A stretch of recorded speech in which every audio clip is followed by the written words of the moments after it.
Faux. Oh, ça marche beaucoup, vous voyez.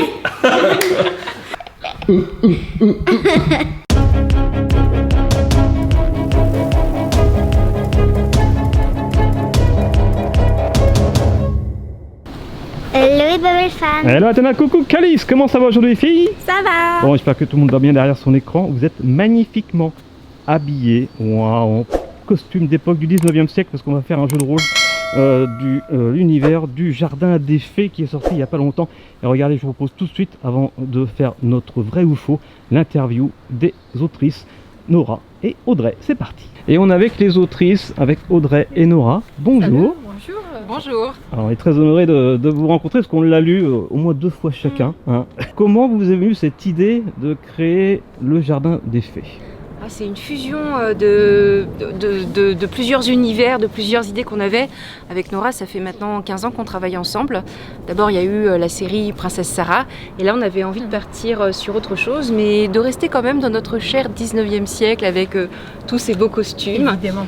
Et puis, on aimait toujours Frances Hodgson Burnett, qui est l'autrice de La Petite Princesse, mais aussi l'autrice d'un livre qui s'appelle Le Jardin Secret. C'est bien sûr une histoire de jardin, mais normalement, dedans, il n'y a pas de fées. Seulement, avec Nora, on a décidé de mixer ça avec l'affaire des fées Cottingley. Les fées Cottingley, c'est une histoire qui a secoué l'Angleterre au début du XXe siècle, où 2 jeunes filles, qui pourraient être celles-ci, se sont prises en photo avec des petites fées. Et les photographies existent, hein, on peut les voir. Là, ça a divisé complètement l'Angleterre. La moitié de l'Angleterre s'exclamant, mais vous voyez bien, c'est la preuve que les fées existent. Et l'autre moitié en disant, mais qu'est-ce que c'est que ce canular? C'est absolument n'importe quoi. Sauf que Sir Arthur Conan Doyle, L'auteur de Sherlock Holmes, il est arrivé pour les valider parce que ces photos, à son avis, elles étaient vraiment authentiques. Donc à l'époque, il n'y avait pas Photoshop comme aujourd'hui, évidemment. Et donc c'était un peu l'époque de l'ésotérisme, du spiritisme. Et donc il y a pas mal de monde qui a vraiment cru effectivement qu'il y avait la preuve finale de l'existence des fées. dans les années 80, Oui. la jeune fille qui avait survécu, qui n'était plus une jeune fille, a dit que c'était des fées qu'elle avait simplement qu'elles avaient découpées dans un livre de contes et avec lesquelles elle les avait posées. Mais bon, si ça se trouve, elles ont dit ça pour protéger les fées, on peut pas savoir. On s'est beaucoup inspiré aussi de la jeunesse de Béatrix Potter, l'autrice de Pierre Lapin et de ses autres contes. Donc c'est pour ça qu'il y a un côté très aquarellé dans l'album. Et puis le côté très champêtre, le côté herborisation, puisque les fées du Jardin des Fées, elles ont beaucoup en commun avec les abeilles, elles butinent du pollen, et avec le miel qu'elles fabriquent, elles peuvent soigner tous les maux. Et aussi, alors les abeilles, si elles vous piquent, elles en meurent. Mais les fées, c'est pas tout à fait pareil, c'est si elles exaucent un vœu, elles en meurent. En tout cas, il y a plein de choses, surtout que l'album est dense, les dessins sont magnifiques. Ah, merci. Là, on peut regarder.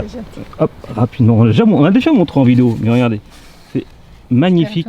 Il y a un univers incroyable. Et il y a d'autres tomes qui vont venir après, plus tard. Dans combien de temps on sait ou pas? Et donc je suis à peu près à la 15e page. Moi, j'ai déjà scénarisé les 44 premières pages. Et puis après, quand on a fini, on va attaquer le tome 3. Hein. Ah oui? Oui. Bon, voilà. On a hâte, en tout cas, on a adoré. Eh bien, merci beaucoup et on se retrouve sur Instagram puisqu'on va faire gagner non pas 1, mais 2 tomes dédicacés du Jardin des Fées. Voilà, dédicacés également par nous. Donc, allez-y sur notre compte Instagram pour le concours. Bonne chance à tous et merci encore. Et longue vie au Jardin des Fées. Ouais, merci beaucoup. Merci, à bientôt. À bientôt.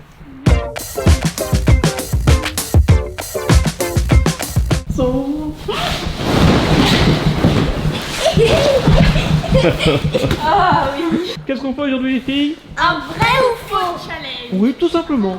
Voilà, parce qu'en fait j'ai une idée derrière la tête, on verra ça va venir à la dernière question.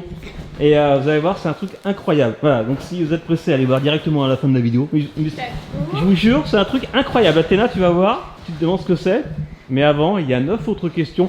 Donc ce sont des vrais ou faux. On va faire un petit challenge comme ça. Déjà, faites-moi Shifumi pour savoir qui va répondre en premier. Shifumi. Shifumi. Aïe. Et c'est Athéna. Donc tu connais le principe, Athéna. Je vais te poser une question ou une affirmation.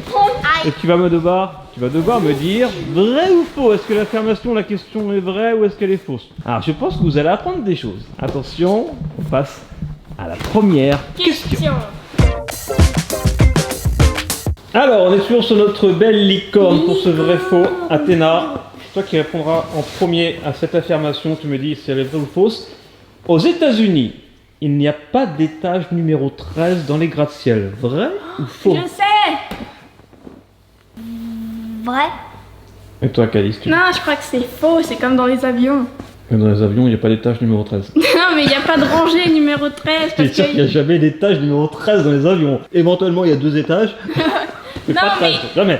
Il n'y a jamais de rangée 13 dans les avions parce que des fois il y a des gens qui sont superstitieux qui tombent sur le numéro 13 et du coup ils veulent pas s'asseoir et c'est relou, du coup ils ont enlevé le 13 comme ça c'est plus simple.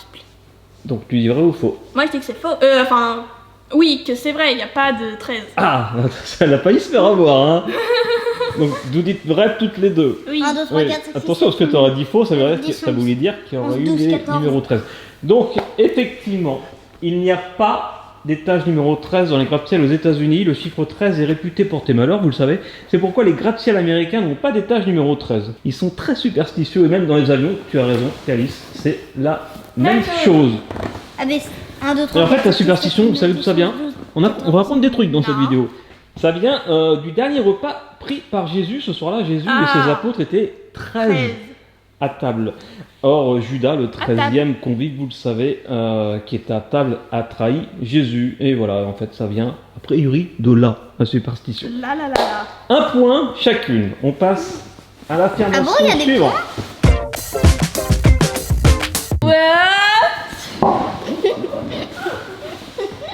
Désolée. Je suis tombée. Je vois. C'est marrant de tomber. Elle a tombé. Alors, J'ai affirmation tombé. numéro 2, Calice. On peut prendre froid à cause du froid, d'un courant d'air Bah oui, ou d'un logique. changement brutal de température, vrai ou faux? Bah oui. Et toi, Athéna? Vrai. Vrai, toutes les deux. Bah oui. Mais c'est faux, j'arrête pas de vous le dire en plus. On Non. peut pas attraper froid, cette expression ne veut rien dire. On ne peut pas tomber malade parce qu'on sort en t-shirt qui fait -5. On ne peut pas. Tomber malade, en fait, c'est un virus. Le rhume et la grippe sont causés par des virus, pas par la température. Ces virus se répandent davantage en hiver parce que les gens se regroupent dans les endroits fermés. D'ailleurs, pour le Covid, c'est ce qui s'est passé en fait. Et parce que les changements fréquents de température entre l'intérieur et l'extérieur fragilisent le système respiratoire. Les symptômes du rhume et de la grippe, donc la sensation de froid et des frissons, sont dus à la fièvre, mais pas à la température extérieure. Par contre, éventuellement, on peut avoir mal à la gorge ou le nez qui coule. Et ça, en fait, c'est une hypothermie légère, mais c'est juste une hypothermie. On n'est pas malade. Mal de gorge ou le nez qui coule, c'est pas une maladie. C'est juste un symptôme qu'on a eu un petit peu froid. Mais on n'a pas attrapé froid dans le sens où on ne peut pas être malade, sauf si on croise quelqu'un qui a un virus, comme la grippe ou autre, puis qui te le chope. Covid. Ok, donc c'était 0 pour toutes les deux. Pourtant, je vous le dis à chaque fois, on peut pas attraper Tu froid. nous l'as jamais. Par contre, on peut avoir froid. Oui. Ensuite. Moi je sais éternuer en silence. Ah bon? Oui. Mais t'as une question qui n'a rien à voir, elle n'est pas dans les 10 questions. Vrai ou faux, est-ce qu'on peut éternuer sans fermer les yeux? Non. Non. Non, bravo, effectivement, c'est un réflexe, c'est humain. Les bébés, les personnes âgées, tout le monde ferme les yeux en éternant. Essayez, tiens, je suis sûr qu'il n'y en a pas qui essayent de garder les yeux en éternant, c'est pas possible. Allez, Moi, je troisième sais affirmation, éternuer Athéna. sans-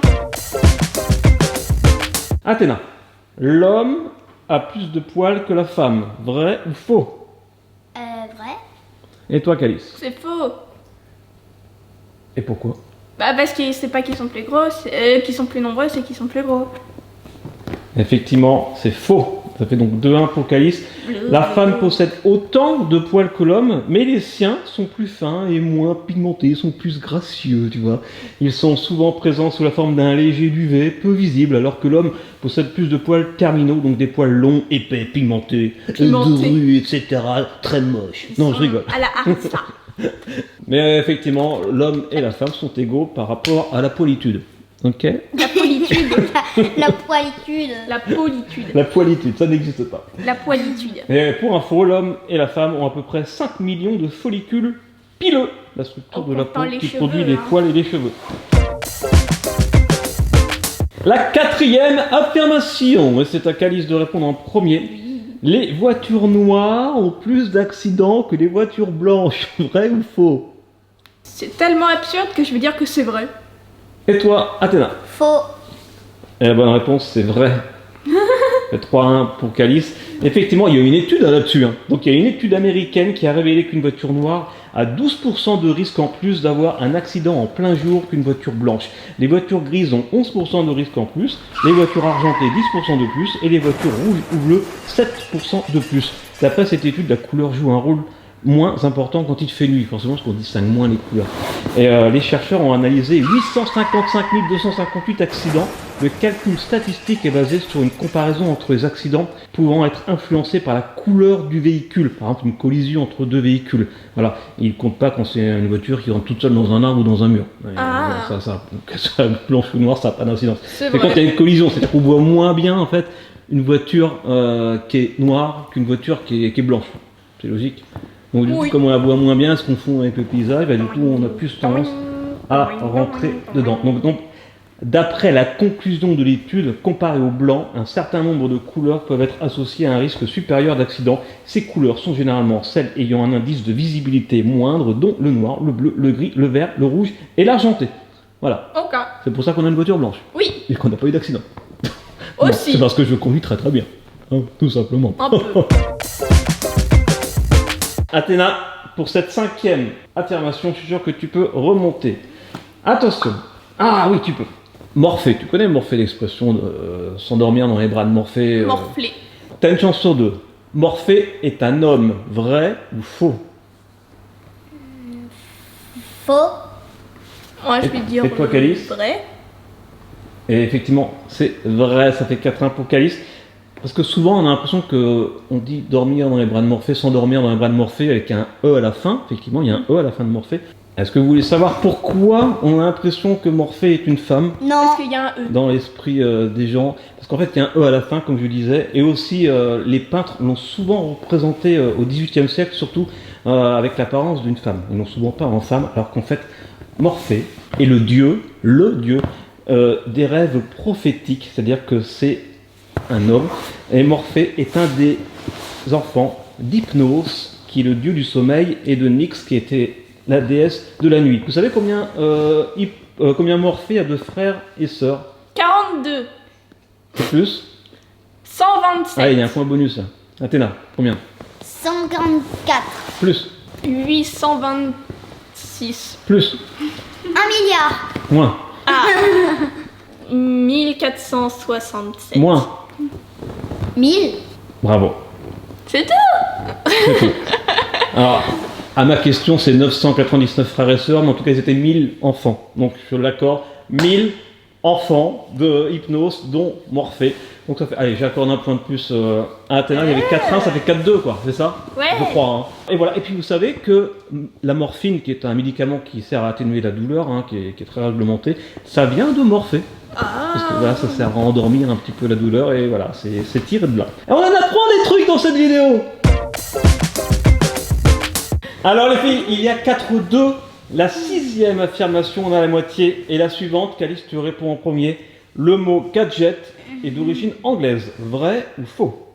Vrai. Vrai. Et toi, Athéna, tu dis quoi? Vrai. Alors stratégiquement, tu peux dire l'inverse, Faux. il y a 4-2. Faux. Faux. Eh bien bravo, tu gagnes un point. Je l'ai pas du tout influencé. Je suis pas influenceur pour rien. Ça fait 4-3, effectivement. Bravo, c'est faux. Puisque le mot gadget est d'origine incertaine. Mais il vient probablement du français. Il apparaît pour la première fois écrit en 1886 et cette année-là, une entreprise française nommée Gadget, Gauthier et compagnie eut l'idée de fabriquer des modèles réduits de la Statue de la Liberté. L'entreprise qui effectue le travail de fonderie pour la construction de la Statue de la Liberté proposa ces miniatures à l'inauguration de la statue en 1886. Les miniatures mentionnaient le nom de la société déformé en anglais en Gadget. Mais c'est une entreprise française qui a créé ce mot Gadget. Voilà. C'est incroyable, on apprend des trucs, je suis trop content. On va passer à la 7e affirmation. Oui. 4-3, tu peux revenir à égalité, Athéna. Athéna, l'affirmation est la suivante. Les légumes en conserve contiennent parfois plus de vitamines que les légumes frais. Vrai ou faux? Faux. Et toi, Calice? Faux. Eh bien, c'était vrai. Oui, c'est pour ça que je mange beaucoup de légumes en conserve, mais c'est vraiment plus. Je croyais que c'était l'inverse, moi. Mais non.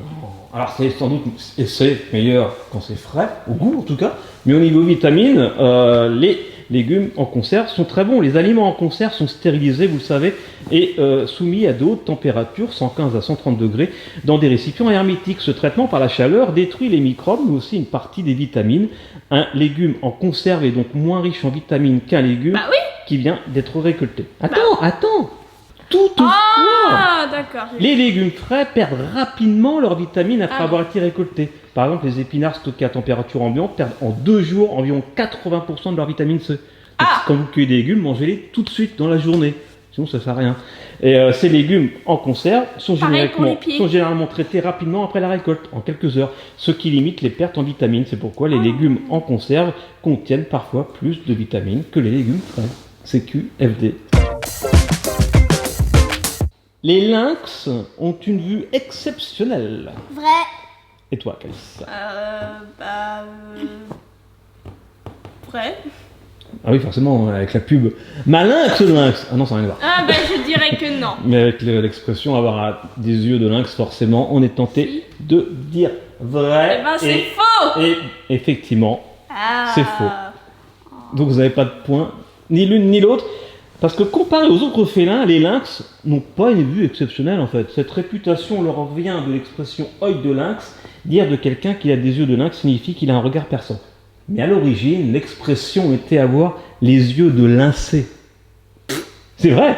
Et Lyncée venait de la mythologie grecque, qui est Lyncée, donc l'un des Argonautes, un héros qui est parti à la recherche de la toison d'or. Et il avait, selon la légende, une très très bonne vue qui lui permettait de voir à travers les murs et au fond des mers. C'est pratique.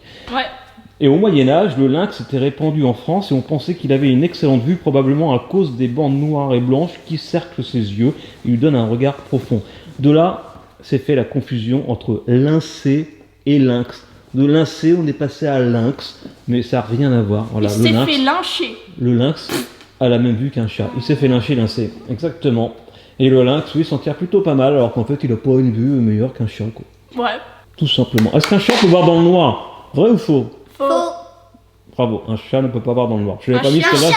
Un chat ne peut pas voir dans le noir. Dans le noir total, non? Non, mais même, effectivement, il peut voir... T'avais dit un chien tout à l'heure. Un chien ne peut pas voir un chat dans le noir. Oh là là. Bon allez, ça comptait pas de chat. Mais ça fait donc toujours 4-3. On va passer à l'avant-dernière question. Rien n'est perdu. Et c'est à Calice de répondre. Avant-dernière affirmation, c'est à Athéna de répondre. La première. Lire dans le noir est mauvais pour les yeux. Vrai ou faux? Vrai. Vrai.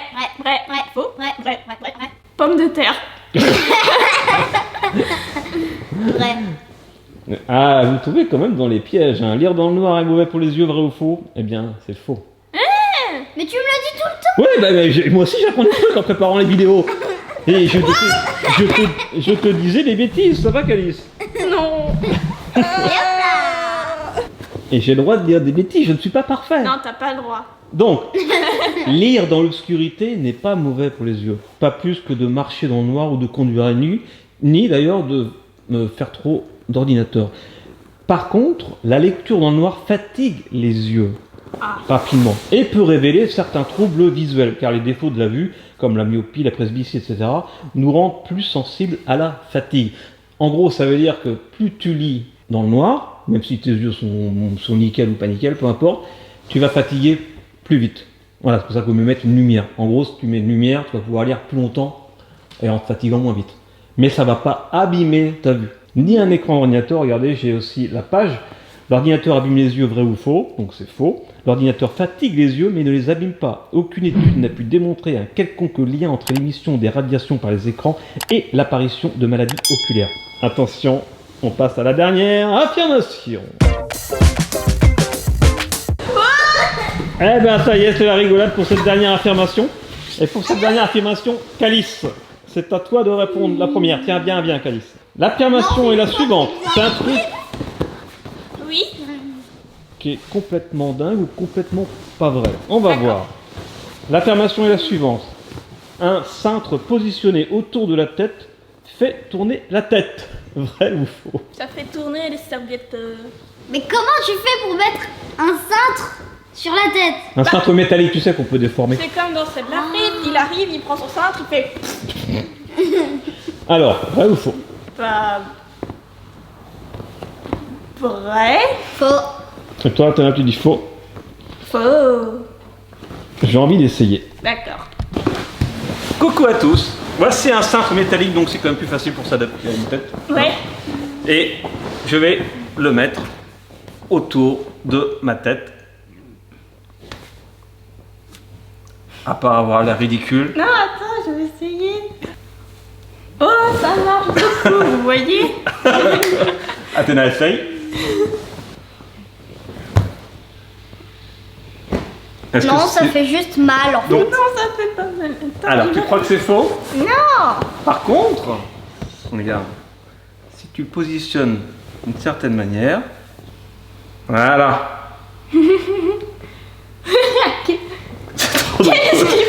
Vas-y. Là, tu crois pas, t'as dit non, là, non, là, attends, ils sont en train de me pranker là. Mais non. Moi, je retourne derrière la caméra. Aïe. Mais tu... Évidemment, il faut trouver la bonne position et dire que Calice passe le brevet cette année. Avec un Dans- cintre sur la tête. Oui. Et, normalement, les fous, c'est un entonnoir, c'est pas un cintre, mais. Ah. Oh.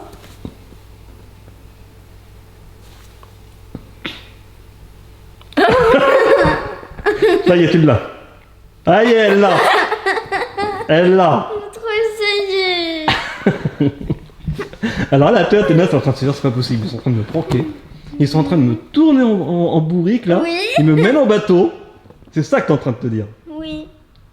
Alors pendant que tu essayes, parce que il faut trouver la position, Athéna, eh bien, j'ai le plaisir de te dire que tu t'es bien fait À voir.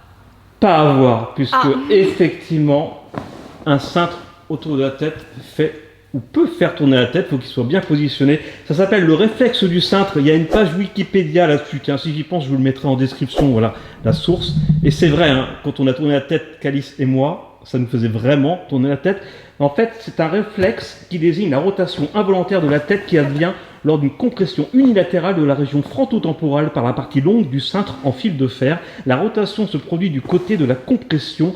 Bien que le phénomène soit étudié, le mécanisme sous-jacent n'est pas encore Regarde, ça connu. marche. Et ça a des applications médicales, surtout pour ceux qui sont atteints de dystonie cervicale notamment. Voilà. Bon, allez voir la page Wikipédia. Est-ce Arrête. que ça commence? Ah, t'as trouvé? Calice, Non, arrête. Calice qui fait tourner. C'est extraordinaire. Essayez chez vous, hein. C'est pas un prank, je vous jure que c'est vrai. Non, Athéna n'a pas encore trouvé la position. Un petit peu ou pas? J'ai un peu. Un petit peu. Parce que moi j'ai mis 10 minutes avant de trouver la position parfaite. Hein. Mais moi, je l'ai sans le cintre maintenant. On dirait qu'elle regarde un match de tennis dans un hôpital psychiatrique. Ça rend fou ce réflexe. Non, je te jure. Ah, ça Ça me marche? fait tout seul. Ça marche? Bah oui, tout à l'heure tu m'as dit ouais tu le fais trop vite, mais je te jure ça me le faisait. Ah ouais? Ah ouais? Bah, faites-le chez vous, je vous jure, ça march. Voilà, ça a marché pour nous trois. Le réflexe du cintre. Bon, eh bien, bravo, Calice. Tu as gagné ce challenge avec 5 points à 3. On a pris plein de trucs en tout cas. Hein. Ouais. Hein, et le cintre, en fait, c'est grâce ou à cause de cet effet réflexe du cintre que je dis tiens, on va se faire une petite vidéo vrai ou faux. Eh bien, Calice, bravo, tu as gagné un manga, le tome 15 de Dr Stone. Voilà, pas placement de produit, c'est cadeau, c'est pour toi, ça fait plaisir.